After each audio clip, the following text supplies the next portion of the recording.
No one ever tells you this. Spiritual awakening doesn't begin with light. It begins with collapse. It begins with the quiet disintegration of the life you thought was yours. The moment when the career you built, the relationships you clung to, the beliefs you swore by start to feel like sand slipping through your fingers. You look around, and suddenly nothing makes sense. The structure you spent years constructing begins to tremble, then crumble. This isn't the kind of awakening people romanticize. It's not peaceful. It's not beautiful. It doesn't glow. It breaks. Carl Jung once said, "There is no coming to consciousness without pain." And maybe that's the part most people never survive. Because pain isn't just part of the process, it is the process. Not the surface pain of a bad day or a lost job, but something deeper. An ache that lives under your skin, a shaking in your bones, an unraveling of the identity you once called me. It doesn't happen all at once. It starts slowly, quietly. You begin to question why you feel so disconnected in a crowded room, why your passions feel hollow, why the things you used to chase now feel like illusions. You begin to wonder, where did I go? When did I stop recognizing the person in the mirror? When did I start performing instead of living? These aren't small cracks. These are breaking points. And here's what no one wants to admit. Spiritual awakening is not an ascent into heaven. It's a descent into the shadow, into the basement of your psyche, where all the truths you've buried, all the masks you've worn, all the wounds you've ignored come to the surface like ghosts who've waited too long to speak. You don't rise at first. You fall. You fall into silence, into doubt, into a kind of emptiness that makes you question if anything you've ever believed was real. And yet, that fall, that silence, that nothingness, it's the doorway. Because when the story collapses, when the identity burns, something ancient inside you begins to stir. But here's the trap. Most people turn back. They feel the edges of dissolution, and they panic. They reach for distraction. They numb the symptoms. They go back to the dream because the dream, though false, is comfortable. They want awakening to feel like love and light. They expect bliss. They crave clarity. But awakening doesn't give you clarity at first. It gives you ruins. It tears down what's false before it reveals what's true. And that's terrifying, because we've been taught to identify with our roles, our goals, our titles, our timelines. When those disappear, what's left? The answer is what Jung pointed toward his whole life. The self. Not the persona you've shaped to survive. Not the ego that wants approval and safety, but the self beneath it all. Wild, untamed, eternal. But to meet that self, you must let the old version of you die. Not metaphorically, psychologically, and death is never gentle. When you start to lose the sense of who you were, when you stop resonating with old friends, when joy becomes elusive, when even your own voice feels unfamiliar, that's not madness. That's initiation. You are being stripped of illusion, of attachments, of everything you thought made you, you. It feels cruel. It feels like loss. But it's not destruction. It's sacred unmaking. It's your soul reclaiming its space. But I won't lie to you. This is the part where most people leave. They silence the scream. They retreat from the unknown.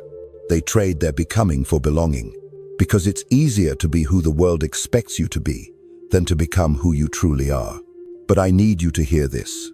If you felt yourself dissolving, if the life you're living feels like a lie, if you no longer recognize the dreams you once chased, you're not broken. You're awakening. You're shedding an identity that was never fully yours. You're peeling away layers of conditioning, of survival, of masks worn for acceptance. And yes, it hurts. Because this pain isn't punishing you. It's preparing you to meet yourself, preparing you to walk with truth, preparing you to live from your source, not your surface. So I'll ask you now, have you ever felt like your identity was slipping away?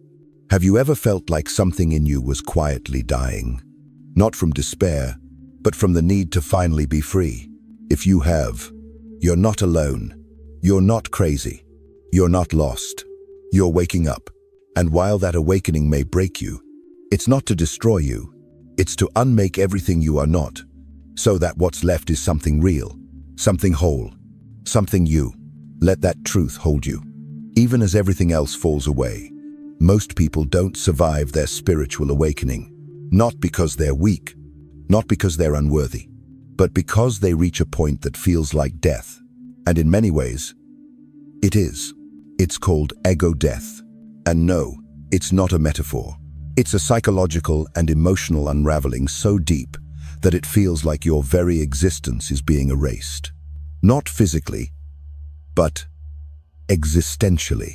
The you that once walked through the world with confidence, with certainty, with purpose, disappears. You lose your beliefs. Not just a few, all of them. What you thought was true about life, about love, about God, about yourself, starts to dissolve like ink in water. What once felt like foundation begins to crumble beneath your feet. Then, your relationships shift. Some become distant. Some collapse completely. Not because anyone did anything wrong, but because you've changed. And they haven't. You can't relate anymore. The old conversations don't land. The familiar bonds feel hollow. Suddenly, you're alone in a room full of people who once made you feel seen. Now, you feel invisible, or worse, like a stranger in your own life. And then comes the meaninglessness. That one stings. The dreams you chased, empty. The success you built, shallow. Even joy feels like a distant memory. You're not just losing things, you're losing you. Carl Jung said, "The shadow is everything you don't want to be." But during ego death, that shadow steps forward.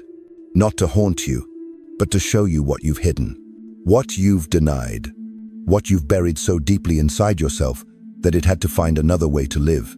Through anxiety, addiction, depression, obsession. This is what Jung called shadow confrontation.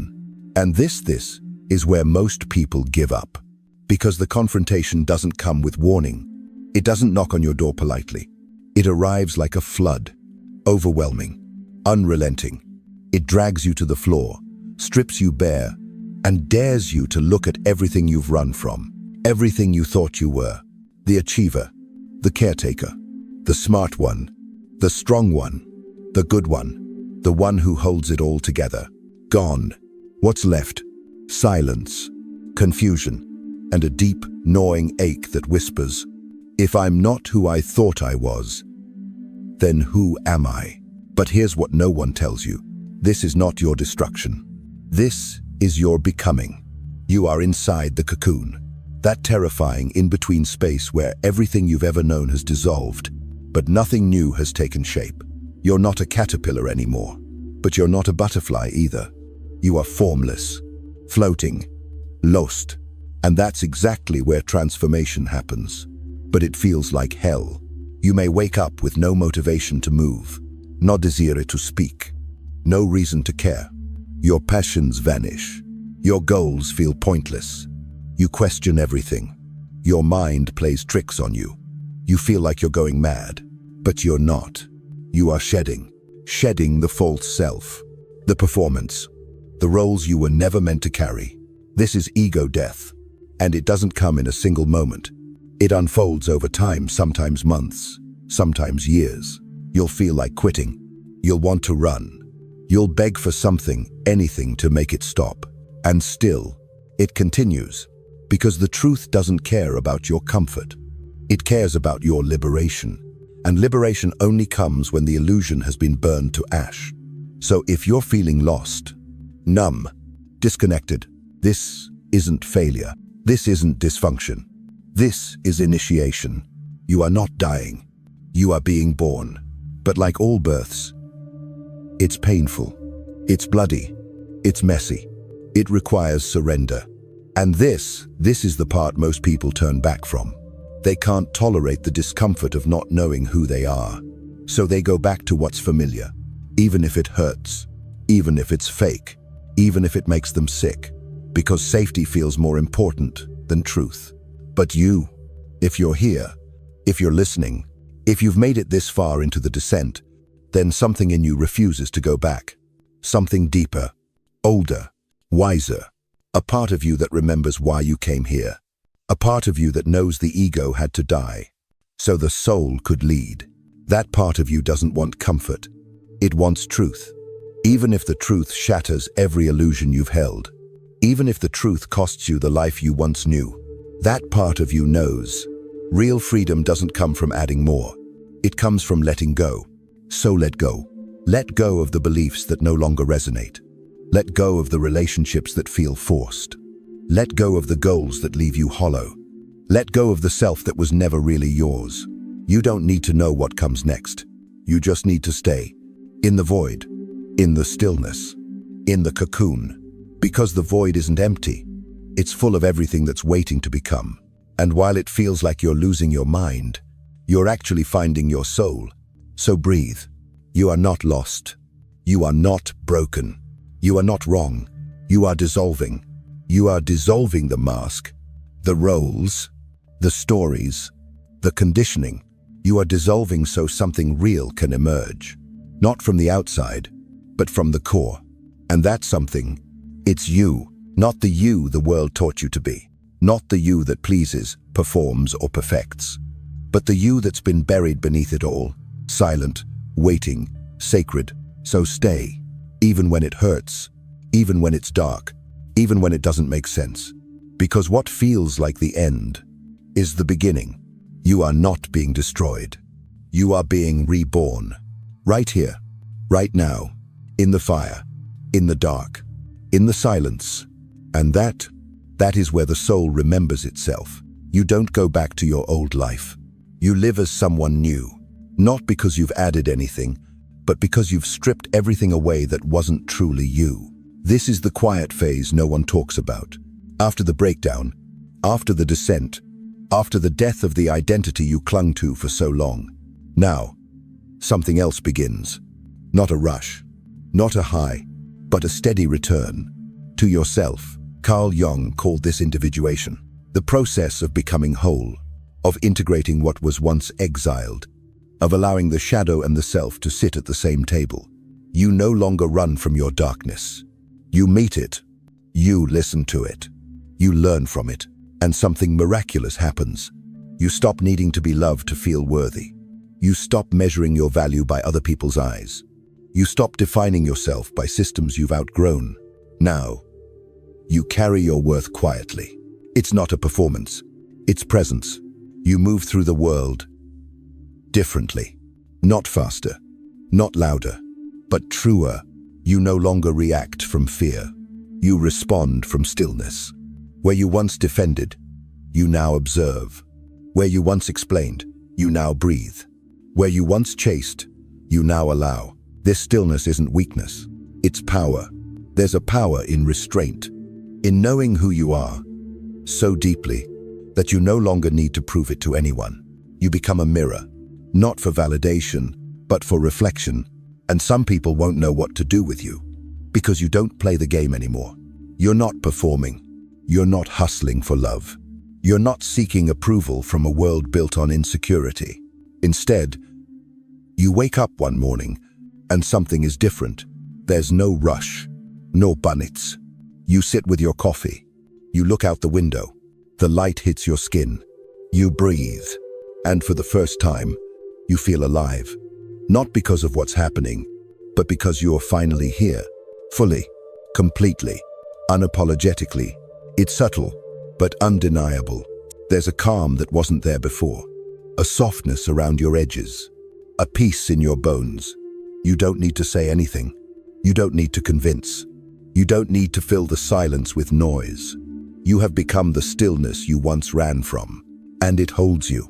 This is integration. Not a finish line, but a frequency. You begin to trust yourself, not because you've figured everything out, but because you've stopped abandoning yourself. You've made peace with the not knowing.